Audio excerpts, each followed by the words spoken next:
उर्दू खबर के मुअज़्ज़िज़ दोस्तों, मैं हूं माजिद मलिक और आप तमाम देखने और सुनने वालों को अस्सलाम वालेकुम।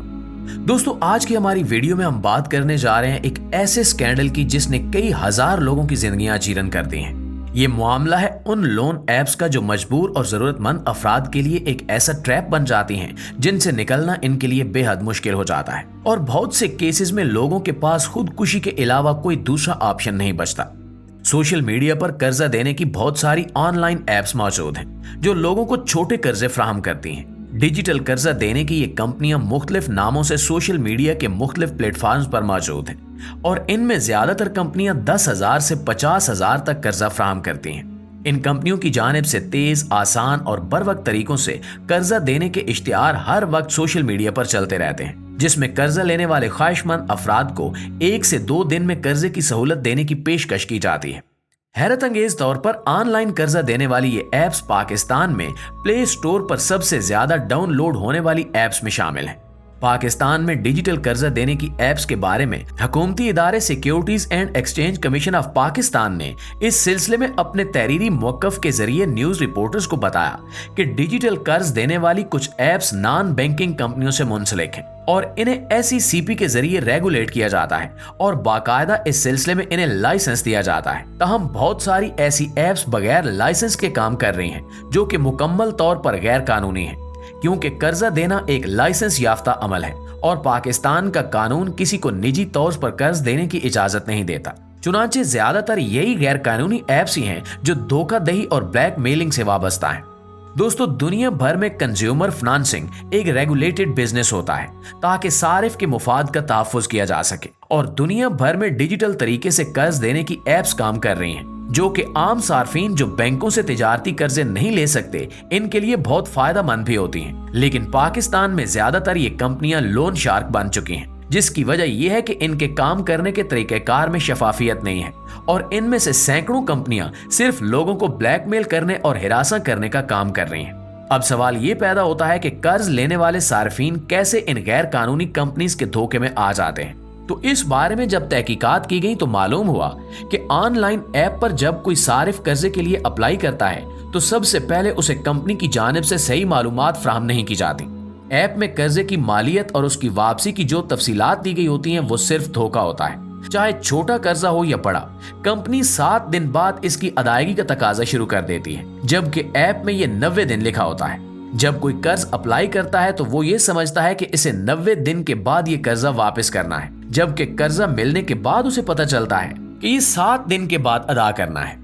ऐसे में अगर कर्ज लेने वाला हेल्पलाइन पर कॉल करे तो वो हर वक्त मसरूफ मिलती है और कस्टमर्स को कोई रिस्पांस नहीं दिया जाता। दूसरी जानिब अगर कर्ज दहिंदा पैसे वापस न कर सके तो उससे एक्सटेंशन मनी के नाम पर भी पैसे वसूल किए जाते हैं कि कर्ज की अदायगी के लिए इस सारिफ को हफ्ता 10 दिन की तौसीह दी जा रही है। अगर कोई कर्जा अदा न कर सके तो उसे धमकियां भी दी जाती हैं और उसके रिश्तेदारों को भी बताया जाता है ताकि वो शख्स ज़हनी अजियत का शिकार हो जाए। सुनने में आया है कि इस सिलसिले में सबसे बड़ा मसला ये है कि छोटे कर्जे लेने वाले ये अफराद किसी मजबूरी के तहत कर्जा लेते हैं। बाज़ औक़ात लोग किसी ऐसी मजबूरी में होते हैं कि इन्हें इमरजेंसी बुनियादों पर थोड़ी बहुत रकम की जरूरत पड़ती रहती है। चुनांचे वो अक्सर औकात जल्दी में कंपनी की ऐप को बस सिरसरी पढ़कर कर्जे के लिए अप्लाई कर देते हैं, या बहुत सारे अफराद तो ये पढ़ने का तरद्दुद भी नहीं करते और इन कंपनियों के जाल में फंस जाते हैं। इन्हें फौरी तौर पर तो ये आसान दिखाई देता है कि 20 या 30 हजार रुपए की रकम का फौरन बंदोबस्त हो गया है और ऐप पर 3 महीने तक की अदायगी का वक्त भी हौसला अफजा मालूम होता है। लेकिन इन कंपनियों के एजेंट हफ्ता 10 दिन बाद ही उस सारिफ को फोन कॉल्स करके कर्ज की अदायगी के लिए जलील करना शुरू कर देते हैं। इन मामलात में अक्सर सुनने में आया है कि एजेंट्स इन सार्फिन के साथ फोन पर इंतहाई बदतमीजी से बात करते हैं और इन्हें धमकियां भी देते हैं। अब चूंकि इस सिलसिले में कई वाकयात सामने आ चुके हैं और मुतलका इदारे भी हरकत में आ चुके हैं, SECP की जानिब से इस सिलसिले में कहा गया है कि डिजिटल कर्ज देने और लेने के सिलसिले की निगरानी की जा रही है और इससे जुड़े बुनियादी खतरे को भी देखा जा रहा है ताकि इस सिलसिले में जरूरी रेगुलेटरी मदाखलत के जरिए कर्ज दहिंदगान और सार्फिन को महफूज रखा जा सके। कंपनियों की जानिब से कर्ज दहिंदगान को डराने धमकाने के मामले पर SECP ने कहा कि कर्ज देने वालों को सही मालूमात और कर्ज फ्राहम करने की तमाम शराइत को सही तरीके से बताना चाहिए और किसी शिकायत की सूरत में मुतलका कंपनी से राब्ता करके और वहां से दाद रसी न होने की सूरत में SECP से राब्ता करना चाहिए। डिजिटल कर्जा फ्राहम करने वाली ऐप के खिलाफ बढ़ती शिकायत के सिलसिले में माहिर सरमायाकारी और माली अमूर के माहिर अम्मार खान का कहना है कि नॉर्मल बैंकारी के निजाम में स्टेट बैंक की जानिब से बहुत सख्त निगरानी रखी जाती है। वैसे तो इस किस्म की डिजिटल कर्ज ऐप्स पर किसी हुकूमती इदारे को कोई एतराज नहीं है, लेकिन इनके काम के तरीकों पर निगरानी रखनी चाहिए, जैसा कि वो कर्ज दहिंदगान को डराते धमकाते हैं और इनके खानदान के लोगों तक को हिरासा करते हैं। अमार खान ने बताया कि ये कर्जा अक्सर गरीब लोग लेते हैं जिन्हें फौरी तौर पर पैसों की जरूरत होती है और ये लोग सही तरह से पढ़ना लिखना भी नहीं जानते। अक्सर इन ऐप्स पर बिला सूद कर्जे की फ्राहमी के इश्तिहार चलते हैं और ये लोग इस झांसे में आसानी से आ जाते हैं। कर्ज की अदायगी के लिए जब कंपनी की जानिब से इन्हें हिरासा किया जाता है तो इन लोगों को पता ही नहीं होता कि कौन सा ऐसा फॉरम है जहां पर वो अपनी शिकायत दर्ज करा सकें, या फिर कंपनियों की जानिब से डराने धमकाने पर खौफजदा हो जाते हैं। अमार खान ने कहा कि जिस तरह स्टेट बैंक ने 2009 में पॉलिसी जारी की कि बैंकों की जानिब से कर्ज लेने वाले सार्फिन को डराया और हिरासा नहीं किया जाएगा, उन्होंने कहा कि लगता है कि SECP के अंदर इतनी इस्तेदाद नहीं है कि वो इस पर कोई कार्रवाई करे।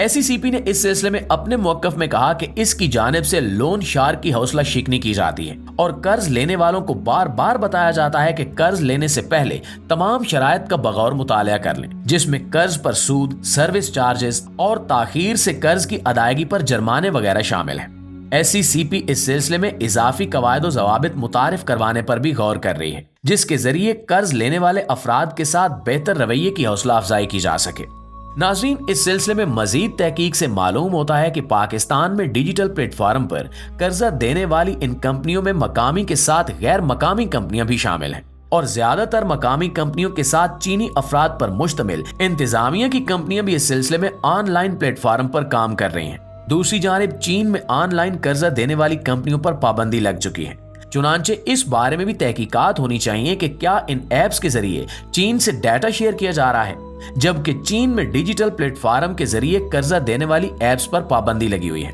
SECP ने इस सिलसिले में बताया कि NBFC यानी गैर बैंकारी फाइनेंस कंपनियों के कवायद व ज़वाबित के तहत कोई भी ऐसी कंपनी अपने बिजनेस के मुतल्लिका रिकॉर्ड या दस्तावेजात को पाकिस्तान से बाहर मुंतकिल उस वक्त तक नहीं कर सकती जब तक कमीशन इसे इस बात की इजाजत ना दे। इदारे ने कहा कि किसी भी मुमकिन खतरे से निपटने के लिए SECP मजीद ऐसे ज़वाबित बनाने पर गौर कर रहा है जिनके तहत कोई भी कंपनी अपने सार्फिन या कर्ज दहिंदगान का डाटा पाकिस्तान के अंदर ही महफूज तरीके से रख सके।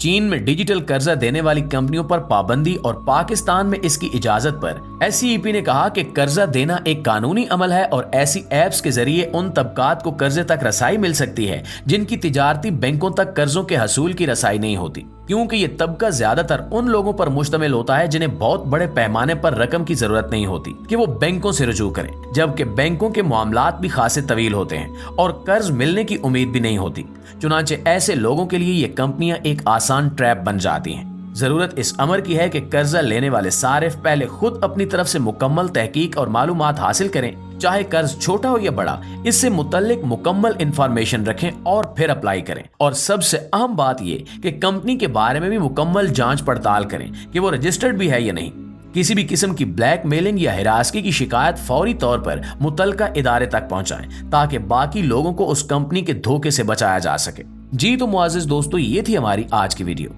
इस हवाले से आप दोस्तों की राय क्या कहती है कमेंट करके हमें जरूर बताइएगा। इंशाल्लाह आपसे मुलाकात होती है अगली वीडियो में। तब तक अपना ख्याल रखिए। अल्लाह निगहबान।